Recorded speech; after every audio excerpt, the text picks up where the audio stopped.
Hello friends, అందరికీ నమస్తే.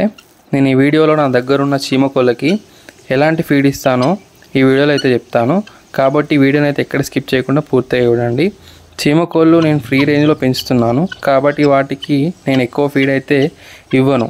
అదేవిధంగా చీమకోళ్ళు కోళ్ళతో పోల్చుకున్నట్టయితే చాలా తక్కువ తింటాయి కాబట్టి వీటన్నిటి వల్ల మనకు ఫీడ్ అయితే అంత ఎక్కువ అవసరం అయితే పడదు.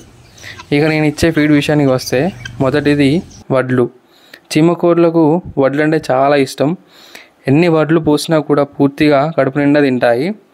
నేను నా దగ్గరున్న చీమకోళ్ళకు వడ్లు ఎక్కువగా అయితే ఇస్తాను. ఆ తర్వాత రెండవది వచ్చేసి సజ్జలు.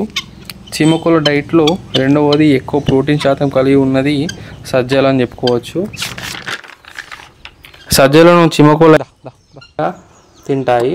ఒక్కొక్క చిన్న గింజను ఏరుకుంటూ చిన్న చిన్న శబ్దాలను చేసుకుంటూ అందంగా తింటూ ఉంటాయి.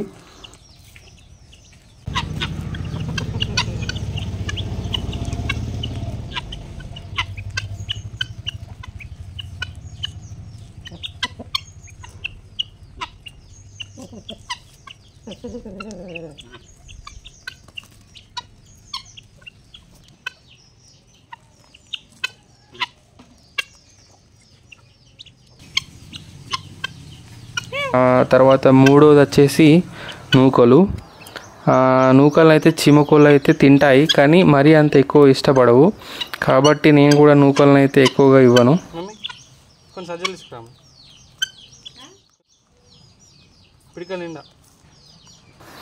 ఇక మిగతా దాన వచ్చేసి పచ్చిగడ్డి. అయితే మొన్నటిదాకా ఎండాకాలం కదా, అప్పుడప్పుడు పచ్చి గడ్డి లేకుండే, కానీ మధ్యలో కురిసిన వర్షాలకు చాలా గడ్డి మొలిచింది. ఆ గడ్డి యొక్క ఇగురులను చీమకోళ్ళు అయితే చాలా ఇష్టంగా తింటాయి. అవి రోజు వాటి ఆహారంలో సగం ఆకులను తింటూ ఉంటాయి. నేను కూడా వాటికి గడ్డి ఉండాలని మన ఫామ్లోని గడ్డిని అయితే కట్ చేయడం లేదు. ఇంకా అన్నం, టమాటోలు ఇట్లా బయట దొరికే ఫీడ్ని కూడా కొంచెం కొంచెం తింటూ ఉంటాయి. ఈ చీమకోళ్ళు నాటుకోళ్ళు లాగా దొరికింది కదా అని ఎట్లా పడితే అట్లా తినాయి. ఏ తిన్నా చాలా లైట్గా తింటాయి. సో ఇవైతే నేనైతే మన చీమకోళ్ళకి అయితే ఫీడింగ్ అయితే ఇస్తూ ఉంటాను. ఇలా చూడండి ఎలా తింటున్నాయో చీమకోళ్ళు అన్నీ కూడా. చీమకోళ్ళు అయితే మిగతా మన కోళ్ళతో కంపేర్ చేసినప్పుడు రోగనిరోధక శక్తి అనేది ఎక్కువ ఉంటుంది వీటికి. ఇవి సాధారణంగా వీటికైతే రోగాలు అయితే రావు. ఇవి చెట్లపైన ఉంటాయి జీవించడం. చెట్లపైన వర్షంలో తడుస్తాయి, ఎండలో ఎండుతాయి.